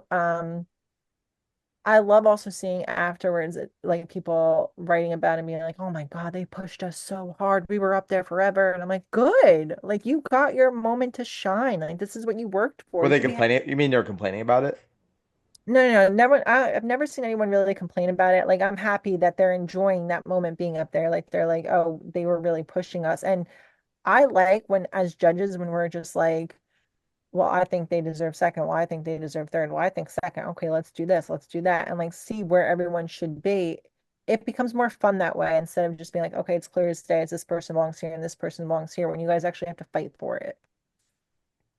I don't know if you can answer this, but for you, do you have a preference in terms of the physiques you like? Because at the end of the day, there are judges that will like more conditioning or they tend to prefer size, and that's okay because I think at the end of the day, all routes lead to the top anyway, depending on what shows you do. But like for example, like us three, we have very different physiques, right? Like G has more of that Brazilian bubbly, incredible V, right, and dominant arms and shoulders, where like I feel like I'm a little more balanced, and then Chris has this like crazy dominant back. So like, is there something that you found that looking through the way you've judged before that there's, and feel free to not say anything since you're still actively judging, but there's no. I'm just curious in your the years in the sport and what you've liked to see and maybe the qualities that you think will help an athlete go the farthest. I think so what I like to do is honestly, let's say for like men's physique, right? I'll take what the standard is and compare you guys to that standard. So if Ryan Terry is the standard, that's exactly who I'm comparing you to. So whoever the standard is, like right now with the Arnold that just happened, Ali. yeah, Yeah. he is his physique is great. Like I think that is a great example of men's physique.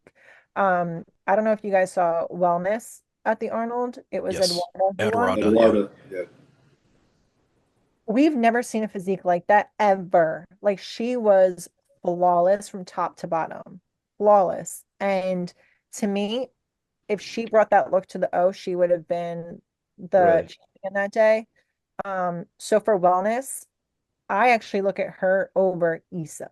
Like to me, Eduarda is that is golden right That's there. a standard Yeah. right now. That is like I couldn't even tell you who won bikini right now at the Arnold because I was just so like, oh my God, she is wellness. Like Yeah.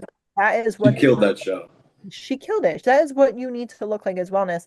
For men's physique, I mean, Ali and Ryan Terry, they both look good. Like they're neck and neck at that point. Um, it's exactly what I compare you guys to. Literally, even though it's at the amateur level, I'm like, okay, well, let's just say I had the three of you guys going up against each other. Okay, so if they went up against Ryan Terry, who's getting second? And that's who's going to win. That's how Okay. I do it. So I'm relatively new to bodybuilding, but you do hear the judges, oh, this judge prefers the size, this judge prefers the cuts, this judge prefers.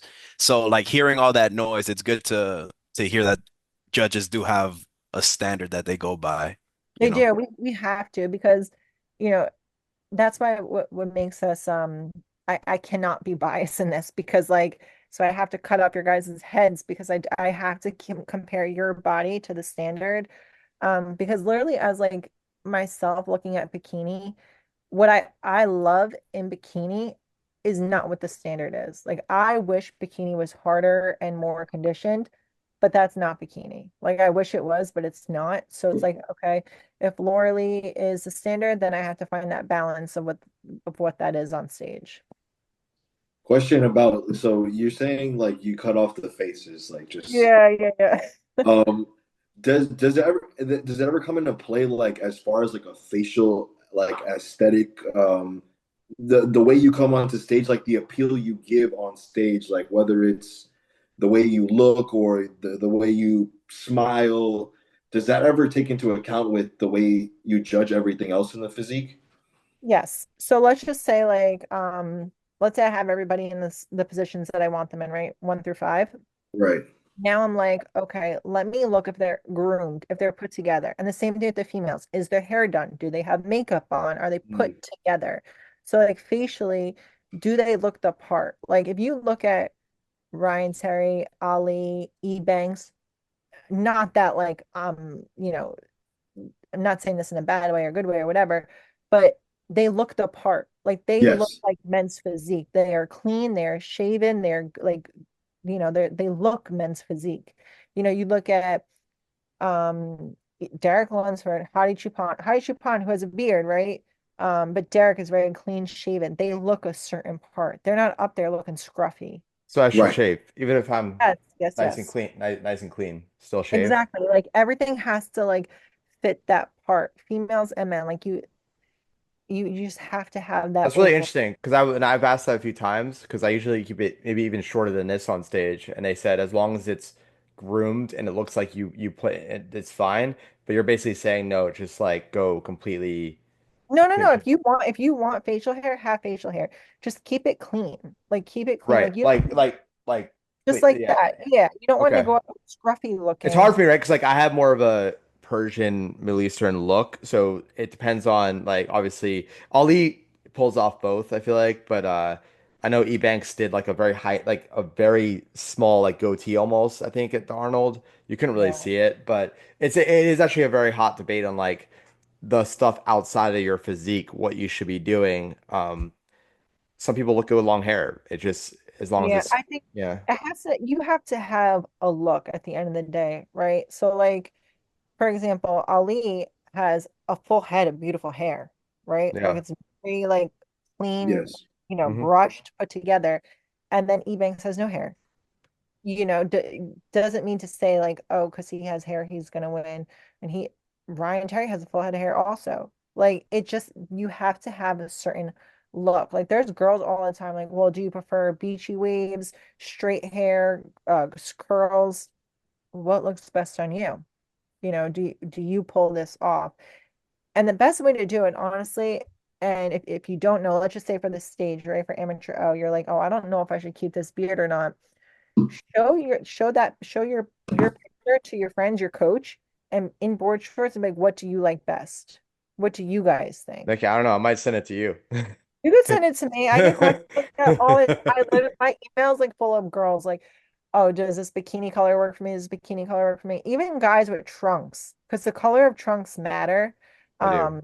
They really do. So I get that a lot. I actually just told a guy last week, he sent me these bright, bright orange shorts, and I was like, oh no, no, no. So personally, what's your I guess take on the shorts? Because the shorts have gotten like so crazy nowadays They have compared gotten to crazy. when men's physique first came out. My take is the simpler the better. Because if I remember you because of your trunks, that's a problem. So I want to remember you for your physique. Stick to simple colors like blue, black, green.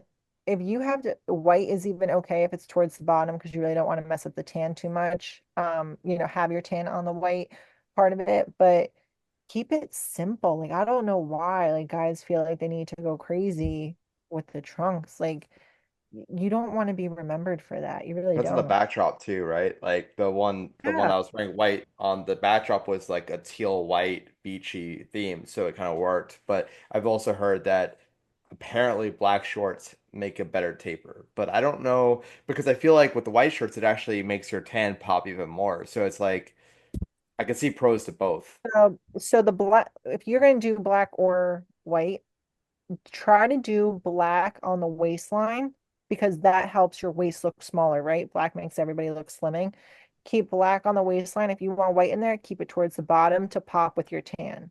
Okay. So a black or dark blue waistline will always make your waist look smaller. Okay. Got it. Eh, Not saying that you should do that, No, but no, it's something, it's an easy, I mean, 60 $70 choice, right, to make. We pay all this money in the sport. So, I always usually buy like three ahead of the season, so I have some options. But it's the sports short debate. Actually, now that we're on this, what do you think about the debate about men's physique in general? Like, are you a fan of the division? We won't take it personally, but like everything that happened at the Arnold, where Arnold came out, and I don't know if you heard about it, but Bilal's no longer going to be doing the Arnold because of not only the way it was treated on the broadcast, but also apparently there was an athlete meeting after at the seminar, and I guess he was kind of shooed away, and they brought Sam Sulek in, who only just won his pro card, and there's just been a lot of negative feedback towards men's physique, even though it's that and bikini have been really the biggest, most populated division. So I'm curious to hear your thoughts on the division. I like men's physique. I do. I like it. I think it gives athletes a chance to come into the sport and try it because everyone thinks it's so easy. Throw on a pair of board shorts and you can make it, but it's not that easy. If it was, everyone would be pro. Um, I like it. I think it's a very like to me, it's a very muscular GQ. I think that it can also be a great stepping stone for classic. So I don't know if you guys know this, but Matt Greco was originally in Men's physique. physique. And I think it is one of the most, and I think I don't know if Sadiq started out like that, but he also is in men's physique. But Matt Yes. Greco, yeah, I think Matt, I think didn't Sadiq start in classic and then go to physique? He did the opposite. he may have And done then I and can't then remember. Logan Franklin was also Logan in Franklin, yep. physique. Yep. So I think it's a good stepping stone. Like if if you want to work to classic, like to see how you do in men's physique is also a great tool. Um, but I do like men's physique. I think it's a great division. I think if they've helped the men's division classic and bodybuilding. I think they've helped it, in the sense of like popularity wise, because like you said, men's physique and bikini, they took off like crazy. I like it. I was actually really upset that that comment was made about men's physique. Um, I don't think it was right to be said. Um, I like the division. I think that it should be taken seriously as well as the other divisions. I know people have mixed feelings about Fit Model, but they also did about bikini when it first started. So, People are always gonna have The opinions. thing with That's Fitball, all. I was just surprised that they're giving pro cards in year one. That was the only thing I was surprised by because I know they're not putting the Olympia yet, but given that we think we know what the standard is going to be, but we really don't know till we see it. So I know they want to give some excitement and draw people to actually do it, which is probably why they decided to offer pro cards. But um, yeah, I think they also like more so like there's no like the girl right now who's like setting the standard right now. I believe her name is Ashley. I forget. I just remember that she wears a pink suit, but It's Team Zero Gravity, correct? The one yeah, that yeah, won the yeah. first one. Okay. Yeah. I think her name is Ashley. Oh, I forget. But she's setting the standard right now, and I think it's great that I actually do think it's great that they're getting pro cards because I think it makes it easier as a judge to be like, okay, this is what it is. This is what they want winning. This is what they want. Okay, it's great. is This this is her? No, no. no, I was just on the Team Zero Gravity page. Yeah, there's another one. The one that won the What? first card. The one that won her first the There first she fit is. model. Angie. Angie. Angie. I knew This it was one? with an A. That's her. Yep. She's a great representation of the fit model division. You know what I really appreciate? The amount of true NPC bikini girls that have competed in bikini that are switching over. And it's interesting because I feel like the ones that should be switching are almost being maybe it's the ego part, but they're all saying, no, I'm staying in bikini when it's like, girl, this division was made for you. You would actually excel in this. God, I And then, wish this was and around then, when I was and, competing. and then you have some bikini girls who actually look really good in bikini and they're kind of saying, yeah, I'll dabble in both or I might try this. And I'm like, well, you actually are doing pretty well in bikini. Why would you be the one to step down? So it's, Yeah. I think what they should do is reach out to a judge, reach out to yeah, Gary, reach out to Bill, reach out to me, whoever, and we'll be honest with you, like this is really where you belong because as I said before, right? Let's just say, like what happened with Simon. You won the overall at Lehigh, then you go and do another show and you didn't win the overall. That easily could happen with bikini or fit model because you cannot cross over in the same show. So if you do fit model at Lehigh, you cannot cross over and do bikini and vice versa. You have to go and do another show. And that doesn't mean that that's where you belong. It really doesn't because like we all said, you don't know who's going to show up. So let's put you in a bikini, see how you look, and see where you actually do the fit model poses, do the bikini poses. Let's see where your physique belongs. right. Do you Yeah. think there's gonna, I don't know if they asked this because I stepped out real quick. Is there gonna be like an introductory to the men's division? Because at first it was men's physique. You think there's gonna be like a fit model male? There will be. There has to be. Oh, okay. Mm, I think you just keep an eye out. I mean, the Wink, wink, the wink, wink. We got it. We got The, it. ir- the, Yeah. ir- the irony is we'll all be too big by the time that comes out, you know? Like spent 4 years bulk trying to get to fit into the division and then they'll come out with the fit model male. A bottleneck. Yeah. Yeah, I think if your goal is with men's physique to excel in men's physique, stay with it because it's a lot different for girls. And like not in good or bad ways, but I feel like I've got like Alex, I've judged you. Like you clearly belong in men's physique. Like that is where you belong. Like I can see, and I've seen your guys' pages as well. Like you guys belong. Like yes, that is where you Yeah, should I'm be. a lot bigger than when you last judged me. So yeah, I probably look better now than I did back then. I didn't know what I was doing yet. Oh, well, I'm excited to see what you have like amateur. Oh, so Yeah, that's yeah. No, So I my are you judging? Are you judging the amateur role? I'm trying to. oh, that would be Okay. interesting. She's only I'm looking at our body though, G, not our heads. No, not but your head. no, Cut you off. my last feedback was my last feedback was Mascot. they said I belong in physique, that I have the look, I just a little more size was pretty much the feedback. They're always Which is gonna say. that's great feedback. That's great that No, you I have. was happy to see that because my coach at the time who was gaslighting me was telling me that I don't have the genetics for it. And then I showed it, and this was a head IFBB judge saying, no, like you have the look we're looking for. It's just gonna be a little more time with a little more size now because of the way Yeah. division is, which is Yeah. totally fine. I didn't take it in a bad way. I'm like, you're totally right. That's why I didn't compete last year Mhm. because as hard as it was, Simon was actually the one who convinced me. He was like, just take the year off. Like, don't keep getting the same placings. Just take the year off, add the size. So I'm so happy that he gave me that advice because yeah. where I tell people that as a judge, they look at me like I'm crazy. Like, because they're like, oh, it's so easy for you to say you're a judge. I'm like, look, I've been there. I've been there as an athlete. I've taken a year off, and that year helps so much. It's a full year of growth. Like, think about the improvements that your body is going to make in a year versus, 6 to 7 months of an off season. Like, you have so much time to improve. It only helps you. It really does. I've been natural to this point. I'm just about to start TRT, but I turned 35 in like 2 weeks ago. Oh my God, I And thought you were so much younger. Oh my so God. I uh I was just a thank you. I was just a big I could be masters now. I'm a big proponent of, I say this on every episode, but I'll hamper it again, controlling all the controllables before you add anything else into the mix and make sure it's when you do introduce that it's for healthy reasons. It's not just to get your pro card, but if I had introduced anything a couple of years ago, I wouldn't really know how to even maximize it. And now that I have it, I have a coach like G that does not push that side of the sport. That's Good. just not how he operates. Yeah. And that's really good to see. I would not be with a coach that I couldn't trust like that. Gee, I'm curious actually to have you chime in on this on like you're having his roster growing pretty quickly now. And how are you going to handle athletes that are talking to you about the PEDs and when to use them and when not? Like, have you thought about how you're going to handle that when you get more people on the roster? Everything is person to person and under their own discretion. I don't push drugs onto people or PEDs, you know.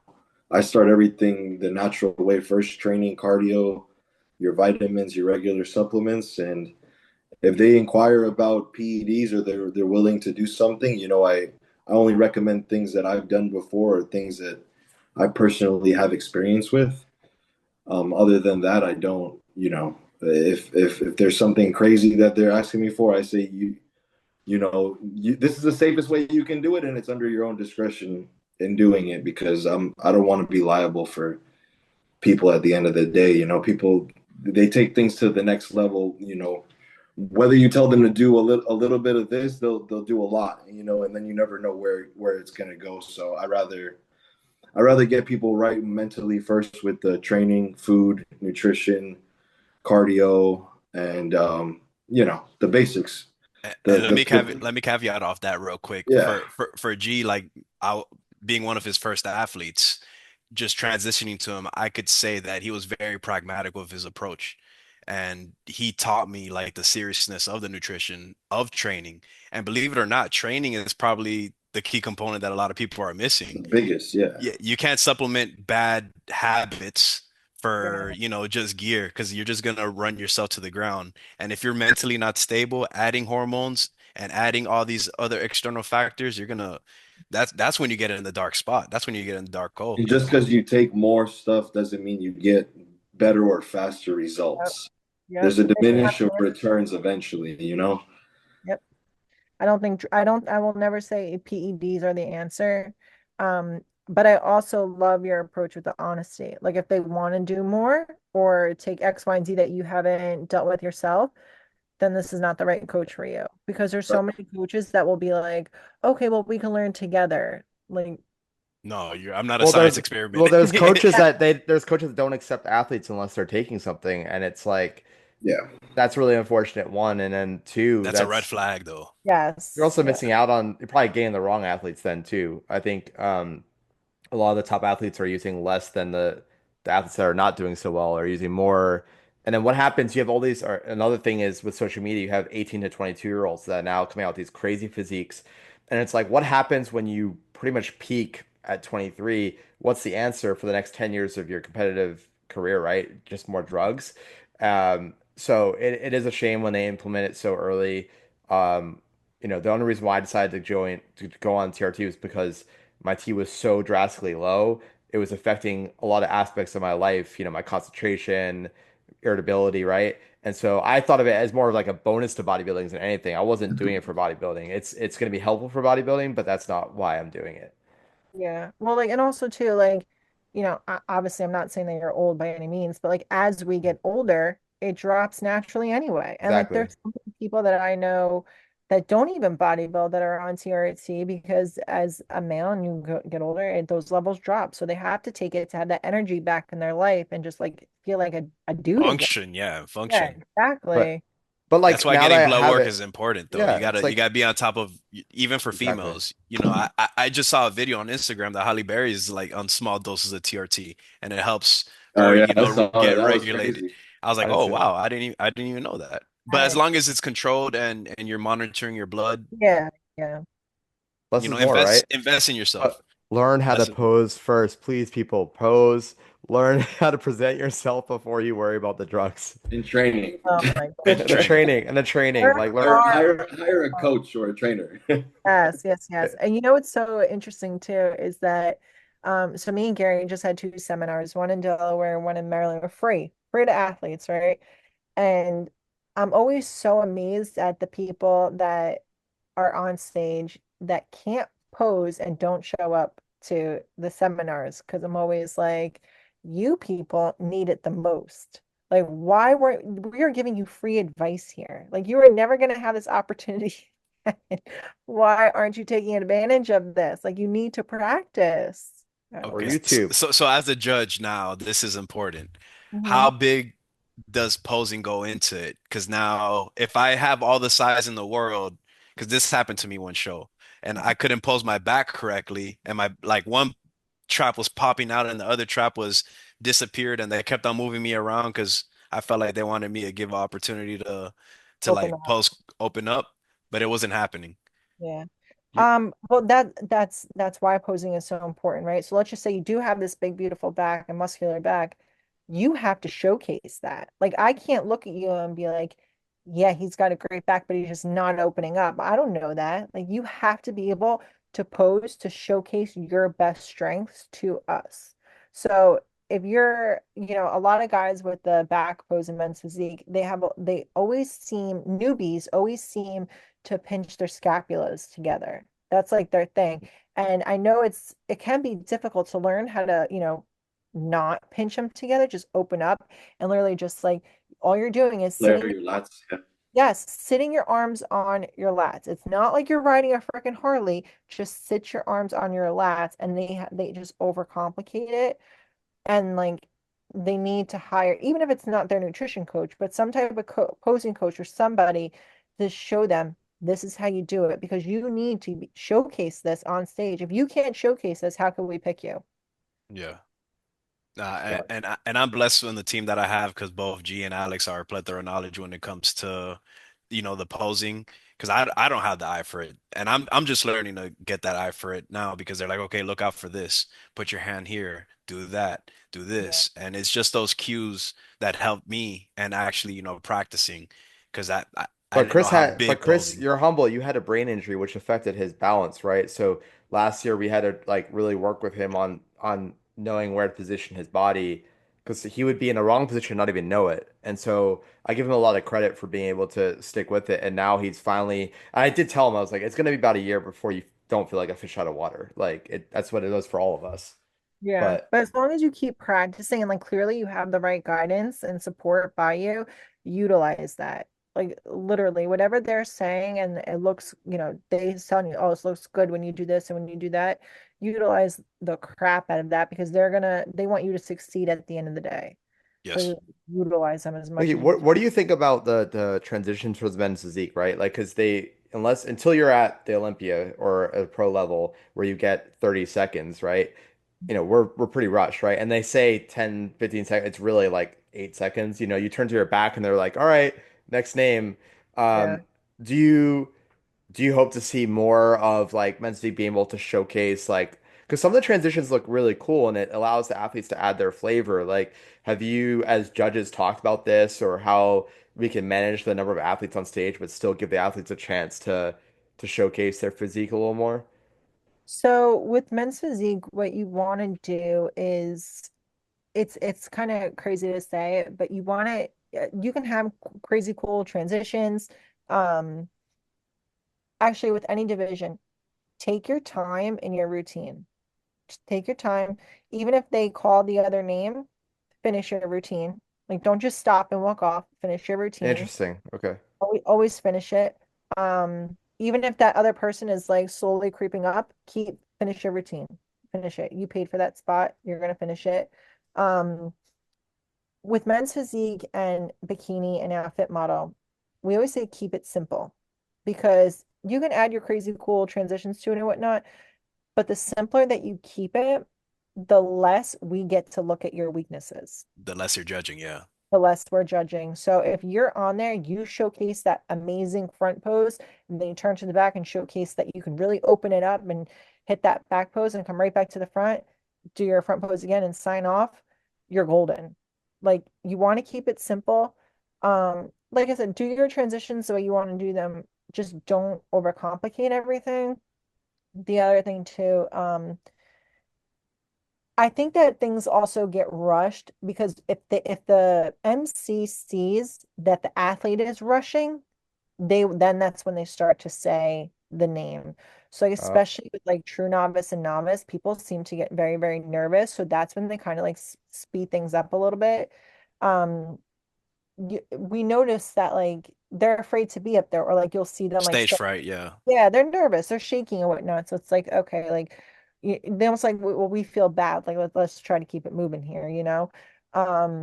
Even when I do call outs, I'll take my time with the call outs, unless, like I said, unless it's clearly obvious. But I'll take my time with it, like give you guys that moment and be like, okay, let me see if they could really. There's so many times in sitting there, and I'm just like, oh my God, open your back, open your back. Like, come on, come on, come on. And I wish I could like You just could like do it. say it in the microphone. And I was like, oh, but obviously that's where posing has to be so important. But I don't feel like I haven't seen it yet where like athletes are purposely like pushed off stage or anything. Usually it's the MC just trying to like move it along, especially if they're nervous or whatever. But right. I guess like keep it simple. Simple is always best. Pers- I just have one more thing, Nikki. Now, Yeah. since you're a promoter and you're doing three shows, you want to have your time to promote your Oh, three shows yeah. here? Thank you. So yeah, we have the NPC Pennsylvania Muscle on August 9th in Lancaster, Pennsylvania. It is sponsored by Aries Nutrition. With that show, all the athletes get amazing goodie bags. The overall winners win that free entry into North Americans. They also win a giant gift card now to not only Aries Nutrition, but to Better Bodies and Gasp. So they've signed on board as well. Wow. 2 weeks later, we have brand new IFBB pro and amateur show in Maryland called the Night of Champions. So it'll have all the NPC divisions, and we're doing Masters, IFBB Pro, Bikini, Figure, Classic, and Men's Physique. Um, Next year, that will probably be a show for them to qualify for Masters Olympia. This year, they've already made like the cutoffs of who's going.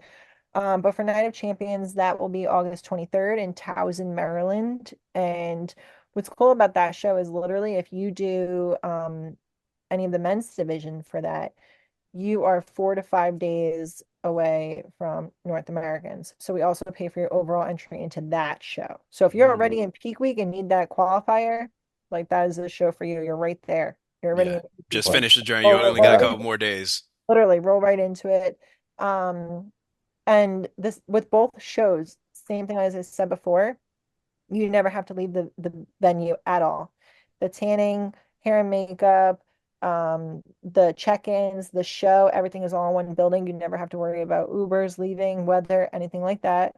It's And awesome. then on September 20th, we have the NPC IFBB Natural Show. The NPC is really trying to push for natural athletes. So we have IFBB Pro Figure and men's bodybuilding that is drug tested with all the NPC divisions there at York Barbell, which is a really cool place if you guys have never been there. In York, Pennsylvania, it's the history of how bodybuilding and powerlifting got started, like even before Arnold Schwarzenegger. It's a whole museum dedicated to that. It's a really, really cool place for like history and whatnot. But that's on September 20th in York, PA. And then that's it. Then I'm done. That's it. Well, That's well, it. well, Nikki, It's a good lineup.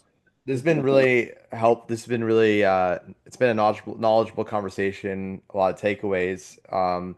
We would hope to maybe eventually help you out at the show, maybe interview athletes for you or whatever. We're happy to bounce off ideas with you. I know we're planning on going down to the Miami Pro and perhaps helping out Giovanni down there. So um, I don't know. We're trying to figure out ways we can help get back to the sport, help the community out. So definitely keep us in mind and keep an eye out for us. We'll definitely be picking your brain as we continue our journeys.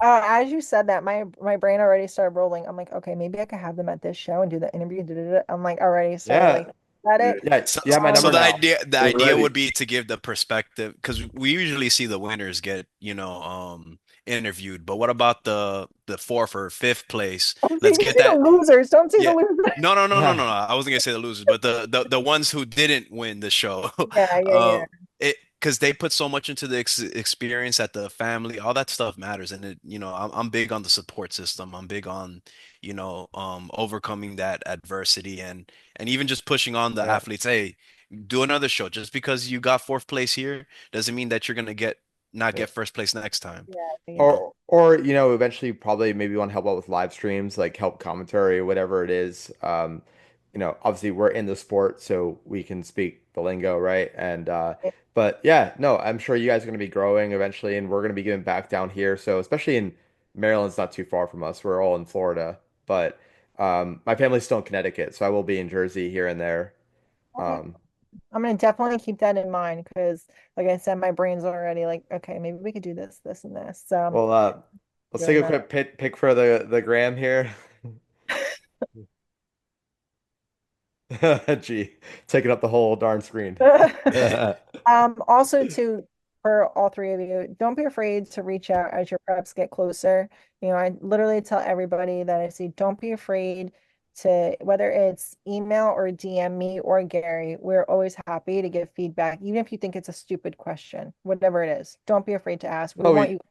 we definitely will for sure. Thank you so much. Thank you so much for the opportunity. Yeah, yeah. It means a lot. I have your number, Nikki. So we'll be in touch. And if you ever need any help from us, we're literally trying to do whatever we can to help the sport in the right way. So you Thank you. know, Thank you. You guys have been awesome. oh, this is a lot of fun. So maybe down the line we'll have you back on, and we could talk more about how the shows have been growing and how things have been going for you. And maybe if you And get how back on hectic the stage. three shows were. Oh yeah, And Definitely. then you guys are in prep and like yeah. hopefully we can talk like Well, Chris, you're an Chris, IQ for now. Chris is doing Universe, so I don't know if you're going to be at Universe again. We'll all be there. Okay, I have to check my schedule because they asked me to work it, but I don't know with work, but I'll most likely be there. Perfect. We'll That'll see be you All right, then, awesome. Nikki. Nikki. All This right, has been a lot thanks, of guys. fun. Bye, Bye. Nikki. Bye. Bye.